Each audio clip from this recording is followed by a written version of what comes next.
नमस्कार दोस्तों, आज हम बात करेंगे इंडिया के सबसे बड़े और रहस्यमयी सीरियल किलर के बारे में जिसे मीडिया ने स्टोन मैन कहा। ये कहानी 1980s के दौर की है, जब मुंबई और कोलकाता जैसे बड़े शहरों की रातें खौफ से भरी हुई थी।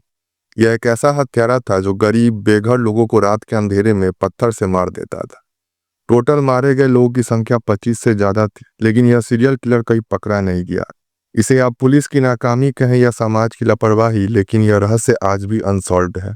और कहानी शुरू करने से पहले अगर आप चैनल पर नए हैं तो वीडियो को लाइक और चैनल को सब्सक्राइब करना नहीं भूलिएगा, क्योंकि हम हमेशा लाते हैं आपके लिए ऐसी ही मजेदार कहानियां। So subscribe the channel and press the bell icon. तो चलिए कहानी शुरू करते हैं। यह सब कुछ बॉम्बे, जो अब मुंबई कहलाता है, उससे शुरू होता है साल 1985 के बीच में। उस समय बॉम्बे एक चमक धमक वाली शहर थी, बॉलीवुड का घर, व्यापार का केंद्र। लेकिन इसकी चमक के पीछे छुपे थे हजारों बेघर लोग। यह लोग सड़कों पर, फुटपाथ्स पर, रेलवे स्टेशन के आसपास रहते थे, दिन भर मजदूरी करते और रात को वहीं सो जाते। पुलिस के लिए ये लोग इनविजिबल थे। उनकी मौत को अक्सर छोटे चोरी या झगड़ों से जोड़ा जाता था। लेकिन जून 1985 में एक सुबह किंग सर्किल्स के पास गांधी मार्केट के बाहर एक लाश मिली। यह एक आदमी की लाश थी, उम्र लगभग 30 से 40 साल के बीच। उसका सर एक बड़े पत्थर से कुचला गया था, इतना भारी पत्थर, कम से कम 20 से 30 किलोग्राम का, जिससे एक ही बार में पूरा खोपड़ी टूट गया। पोस्टमार्टम रिपोर्ट में लिखा था इंस्टेंट डेथ, कोई संघर्ष के निशान नहीं, कोई चोरी का सबूत नहीं, सिर्फ हत्या जो किसी बड़ी बजनी चीज से लगकर हुई हो। हर बार सेम तरीका था। विक्टिम रात को अकेले सो रहा होता। 11 बजे रात से 4 बजे सुबह तक के बीच कोई किलर चुपके से आता, पत्थर उठाता, सर पर एक ही जोर का वार मारता और भाग जाता। पत्थर वहीं छोड़ देता जैसे कोई निशान छोड़ रहा हो। कोई उंगली के निशान नहीं, कोई खून के दाग नहीं, क्योंकि विक्टिम तुरंत मर जाता था और कोई गवाह नहीं। सब विक्टिम्स गरीब थे, कूड़े बीनने वाले, मजदूर और भिखारी, जिनका कोई नाम नहीं, कोई परिवार नहीं, जो शिकायत करते। पहले 5 हत्याओं को पुलिस ने अलग अलग केसेस माना, लेकिन छठे हत्या के बाद जुलाई 1985 तक पैटर्न साफ हो गया। अब यह एक सीरियल किलर का काम था। मीडिया ने इसे पत्थर मारने वाला या स्टोन किलर कहना शुरू कर दिया। न्यूज़पेपर्स जैसे टाइम्स ऑफ इंडिया और बॉम्बे समाचार में बड़े बड़े हेडलाइंस निकले। सड़कों पर रात भर खौफ, बेघरों का हत्या का राज। शहर में डर फैल गया। बेघर लोग अब ग्रुप्स में सोना शुरू कर दिए, एक दूसरे की रक्षा के लिए। विजिलेंट ग्रुप्स बने जो रात को पेट्रोलिंग करते, लठे लेकर घूमते। टैक्सी ड्राइवर्स और लोकल लोगों को शक की नजर से देखा जाने लगा। एक बार मटुंगा में एक कूड़ा बीनने वाले को कुल्हाड़ी से मारा गया। पुलिस ने सोचा शायद ये भी स्टोनमैन का काम होगा, लेकिन कोई सबूत नहीं मिले। 1985 से 1987 तक मुंबई में टोटल 12 केसेस हुई सीरियल किलिंग्स की, और हर एक में किलर का स्टाइल बिल्कुल सेम था। चुपचाप आना, एक ही बार करना और फिर चले जाना। एक इंटरेस्टिंग घटना हुई सियोन में। एक बेघर वेटर पर हमला हुआ रात के अंधेरे में। उसके कंधे पर किसी के पैर लगे तो वो अचानक से उठा तो वो देखता है कि एक परछाई है जो पत्थर लेकर ऊपर से मारने वाला था। वेटर डर कर भाग गया। उसने पुलिस को सारी बातें बताई, लेकिन अंधेरा में उसने किलर का चेहरा नहीं देख पाया। यह पहला आई विटनेस था जो कंफर्म करता था कि किलर फिजिकली स्ट्रांग है, क्योंकि पत्थर उठाने के लिए मस्कुलर बॉडी चाहिए। पुलिस ने अब स्पेशल टास्क फोर्स बनाए, खबरीज और इन्फॉर्मेंट्स को लगाए, लोकल गुंडे, टैक्सी ड्राइवर्स और बेघरों के बीच। रात में पेट्रोल्स बढ़ा दिए गए, इवन चेक पॉइंट्स लगाए गए। एक थ्योरी बनी, किलर शायद तांत्रिक रिचुअल्स कर रहे हैं, क्योंकि ज्यादातर हत्याएं मंगलवार या शनिवार को होती थी। ये दिन ब्लैक मैजिक और काली माँ के बलिदान से जुड़े होते हैं। दूसरी थ्योरी ये आई कि कोई मेंटली अनस्टेबल आदमी है जो गरीब लोगों से बदला ले रहा है, शायद खुद गरीबी से गुजरा हो। पुलिस ने सस्पेक्ट्स को पकड़ने की कोशिश की, लेकिन कुछ हाथ नहीं लगा। फॉरेंसिक साइंस उस जमाने में बहुत पीछे थे। कोई डीएनए टेस्टिंग नहीं थी उस टाइम तक, और ना ही कोई सीसीटीवी। फिर मिड 1988 तक अचानक हत्याएं रुक गई, जैसे किलर को एहसास हो गया हो कि पुलिस करीब आ रही है, या वो शहर छोड़ गया हो। मुंबई के 12 विक्टिम्स का केस कोल्ड फाइल में डाल दिया गया, अनसॉल्व्ड, लेकिन कोई अरेस्ट नहीं। लेकिन यह अंत नहीं था, यह सिर्फ एक रुकावट थी। 2 साल का यह गैप पुलिस के लिए रिलीफ था, लेकिन लोगों के लिए शक भी पैदा कर रहा था। लोगों ने सोचा, क्या किलर मर गया, या फिर जेल में है किसी दूसरे क्राइम के लिए, या फॉरेन कंट्री भाग गया। मीडिया में यह अफवाह फैली कि शायद यह कोई विदेशी टूरिस्ट था जो इंडिया घूमने आया था हत्या करने के लिए, या लोकल माफिया का हिटमैन जो रिटायर हो गया है।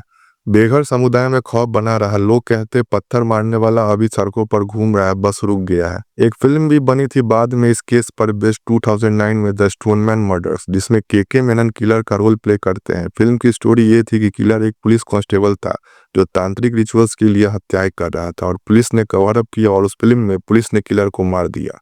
लेकिन रियल लाइफ में ऐसा कोई सबूत नहीं मिला। लेकिन यह फिल्म ने मिस्ट्री को और बढ़ाया। जब सीरियल किलिंग्स रुक गए तो पुलिस ने भी सोचा कि कहीं सीरियल किलर पकड़ा तो नहीं गया किसी और दूसरे केस में। लेकिन पुलिस के पास इसका कोई कंफर्म एविडेंस नहीं था। ये बातें सिर्फ नटसेल में ही रही। इस गैप के दौरान जब किलिंग्स नहीं हो रही थी तो लोगों ने भी सोचा कि शायद अब ये सब खत्म हो गया है। लेकिन जून 1989 में वह किलर वापस लौटा। इस बार जगह थी कोलकाता। पैटर्न बिल्कुल सेम, बेघर लोग रात में, पत्थर से सर पर वार। मीडिया ने अब नया नाम दिया, स्टोन मैन। मुंबई का पत्थर मारने वाला से इवॉल्व होकर यह स्टोन मैन बन गया, जैसे कोई राक्षस। कलकत्ता उस समय सिटी ऑफ जॉय के नाम से मशहूर थी, रविन्द्रनाथ टैगोर की शहर, कल्चरल हब। लेकिन स्टोन मैन ने इसे सिटी ऑफ पैनिक बना दिया। पहली हत्या हुई 4 जून 1989 की सुबह 5 बजे बीबीडी बाग के साउथ वेस्ट कॉर्नर पर लाल बाजार पुलिस हेडक्वार्टर्स के बिल्कुल पास एक लाश मिली। विक्टिम थी एल्या बीबी, 30 साल की बेघर औरत जो 3 महीने की प्रेग्नेंट थी। उसका सर 9 किलोग्राम के पत्थर से कुचला गया। एक ही बार में मौत। कोई संघर्ष नहीं, कोई लूट नहीं, सिर्फ बर्बादी। पुलिस भी शॉक्ड हो गई क्योंकि यह तो उनके नाक के नीचे मर्डर हो गया, क्योंकि पुलिस हेडक्वार्टर बिल्कुल पास नहीं थी। शुरू में पुलिस ने इसे रैंडम केस समझा, लेकिन 4 जुलाई 1989 को दूसरी मर्डर हो गई। हावड़ा ब्रिज के पास एक आदमी की लाश मिली और मर्डर का पैटर्न बिल्कुल सेम, सर पर पत्थर मारकर हत्या। फिर 19 जुलाई 1989 को 2 लाश मिली साथ में, एक 40 साल का मर्द टाटला एरिया में जूलॉजिकल सर्वे ऑफ इंडिया के पास और एक टीनएजर मूचीपाड़ा में सियालदा स्टेशन के सबवे के अंदर। दोनों फुटपाथ पर सो रहे थे अकेले और किलर ने भारी पत्थर से सर तोड़ दिया। अब पैटर्न बिल्कुल क्लियर था। सेंट्रल कोलकाता हावड़ा ब्रिज के आसपास वाले हल्की रोशनी वाले इलाके में जो भी बेघर आदमी अकेला सोया हुआ मिलता फुटपाथ पर, स्टोनमैन उसका सर पत्थर से तोड़ देता। जुलाई से सितंबर 1989 तक हत्याएं तेजी से बढ़ी। 7 सितंबर को 7वीं विक्टिम की लाश मिली पुलिस हेडक्वार्टर के पास ही। किलर जैसे पुलिस को चिढ़ा रहा, मुझे पकड़ो अगर पकड़ सको तो। टोटल 100 दिनों में ही 7 किलिंग्स। लोकेशन जो थे park street, cameo street, police headquarters मैदान, सियालदा स्टेशन, मेट्रो का इंट्रेंस। हर हत्या पब्लिक जगह पर हुई थी, लेकिन इतने चुपके से कि कभी किसी को कुछ पता नहीं चला। अब मर्डर के टाइम वेपन्स में भी अब कंक्रीट स्लैब्स का यूज हो रही थी, 10 किलोग्राम से ज्यादा की, जिसको उठाने के लिए मजबूत हाथ चाहिए। अब मीडिया का तमाशा शुरू। द टेलीग्राफ और आनंदा बाजार पत्रिका में रोज अपडेट, स्टोनमैन का फिर से हमला। लोगों में इतना डर कि शहर में कर्फ्यू जैसा माहौल। रात 8 बजे तक लोग घर पहुंच जाते थे। बेघर लोग ग्रुप्स में सोते थे, लेकिन किलर सिर्फ अकेला को टारगेट्स करता था। पुलिस अब गंभीर हो गई। उन्होंने अब सीरियल किलर का प्रोफाइल बनाया और गेस किया कि आदमी लंबा मजबूत मर्द हो सकता है और शायद ट्रेन से आता हो, क्योंकि हावड़ा स्टेशन के पास की सारी घटना थी। फिर पुलिस ने अंडरकवर ऑपरेशंस किए, जैसे कि अपने ही पुलिस ऑफिसर्स को पतले ब्लैंकेट में लपेटकर उन बेघर लोगों के पास भेजा सोने के लिए, यह सोचकर कि अगर अब किलर आता है तो उसे दबोच लिया जाएगा।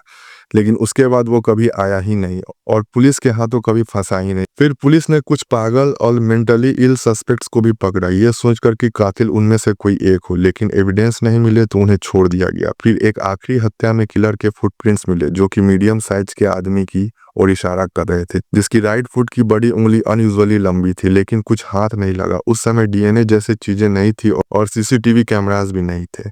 अक्टूबर नवंबर में इस सीरियल किलिंग से थोड़ा ब्रेक मिला, लेकिन 29 जनवरी 1990 को दूसरा पेज स्टार्ट हो गया किलिंग का। उस दिन हुई 10वीं हत्या, फिर 20 फरवरी को अगला और 26 फरवरी को 12वीं और आखिरी हत्या। मूचीपाड़ा एरिया में सियालदा रेलवे स्टेशन के सबवे के अंदर एक 15-16 साल का लड़का रात के 1 बजे के आसपास सो रहा था। किलर ने वही पैटर्न फॉलो किया, चुपके से आया, 10-12 केजी का कंक्रीट स्लैब उठाया, सर पर एक ही जोर का वार मारा, लड़का तुरंत मर गया। कोई चीख नहीं, कोई संघर्ष नहीं। सुबह 5 बजे बॉडी मिली, पत्थर पास में ही पड़ा था। यह 13वीं या कुछ सोर्सेज के अनुसार 12वीं कोलकाता विक्टिम था। यह मर्डर के तुरंत बाद पुलिस ने फुल अलर्ट कर दिया। Deputy commissioner of police Prasoon Mukherjee ने स्पेशल टीम को ऑर्डर दिया 24/7 सर्विलेंस करने को। फुटप्रिंट्स जो पहले मिले थे उसको मैच करने के लिए स्केचेस बनाए गए। अंडरकवर कॉप्स को फिर से बेघर बनकर भेजा गया, लेकिन कुछ ही दिनों में एक्टिविटी रुक गई। किलर ने एक भी और हमला नहीं किया। मार्च 1990 तक शहर की रातें वापस नॉर्मल होने लगी। लोग सोचने लगे शायद किलर भाग गया या मर गया। किलिंग्स अचानक रुक गई, जैसे मुंबई में 1988 के बाद हुआ था। No goodbye note, no tone, सिर्फ सन्नाटा। कोलकाता पुलिस के पास उस समय एडवांस टूल्स नहीं थे। No DNA testing. इंडिया में यह शुरुआत 1990s के इन में हुआ था। No CCTV cameras, public places पर भी नहीं। नो फिंगरप्रिंट डाटाबेस, सिर्फ आई विटनेसेस जो अनरिलायबल थे। टोटल सस्पेक्ट्स 500 से ज्यादा अरेस्ट हुए, लेकिन ज्यादातर लोग मेंटली इल लोग थे, बेगर्स या रैंडम मर्द थे। 3 आदमियों ने कन्फेशंस भी दिए टॉर्चर के अंदर, लेकिन कोर्ट में सब झूठे साबित हुए। ह्यूमन राइट्स कमीशन ने पुलिस पर केस दायर किया बेघरों को रेंडमली पकड़ना और मारने के लिए। मार्च 1990 में स्पेशल स्टोनमैन टास्क फोर्स को ऑफिशियली बिन डाउन कर दिया गया। रीजन क्योंकि बजट खत्म हो रहे थे और हत्याएं भी रुक गई थी। फिर ऑफिसर्स को दूसरे केसेस जैसे नक्सलाइट वायलेंस, कम्युनल राइट्स पर शिफ्ट कर दिए गए। डीसीपी मुखर्जी ने मीडिया को बताया, हमने सब कोशिश की लेकिन किलर का कोई ट्रेस नहीं मिला। यह अब कोल्ड केस है। फाइल्स को अनटेस्ट कैटेगरी में डाल दिया गया है, मतलब एक्टिव इन्वेस्टिगेशन बंद। मुंबई पुलिस ने भी अपना केस 1988 के बाद बंद कर दिया। 1990 में दोनों सिटीज के बीच एक ज्वाइंट रिव्यू मीटिंग हुई, लेकिन सिमिलरिटीज के बावजूद नो कॉन्क्रीट लिंक। एक थ्योरी बनी कि सेम किलर है दोनों जगह, लेकिन एविडेंस जीरो। 1991 में सब डॉक्यूमेंट्स को कोलकाता और मुंबई के पुलिस आर्काइव्स में रख दिए गए। ये कोल्ड केसेस फोल्डर में चले गए, मतलब हर 5-10 साल में एक बार रिव्यू होती है, लेकिन प्रायोरिटी एकदम लो। 1995 में एक फॉरेंसिक एक्सपर्ट टीम ने ओल्ड पत्थर सैंपल्स को देखा, लेकिन कुछ भी नहीं मिला क्योंकि ब्लड ट्रेसेस प्रॉपर्ली प्रिजर्व नहीं थे। तो ये थी पूरी कहानी स्टोन मैन की, जिसने 25 से 30 किलिंग्स की 80s और 90s के बीच, जो आज भी अनसॉल्व है। तो दोस्तों, आपको ये कहानी कैसी लगी हमें कमेंट में बताएं। तो फिर कल मिलते हैं किसी और कहानी में एक अनटोल्ड ट्विस्ट के साथ। तब तक के लिए शुभ रात्रि, धन्यवाद।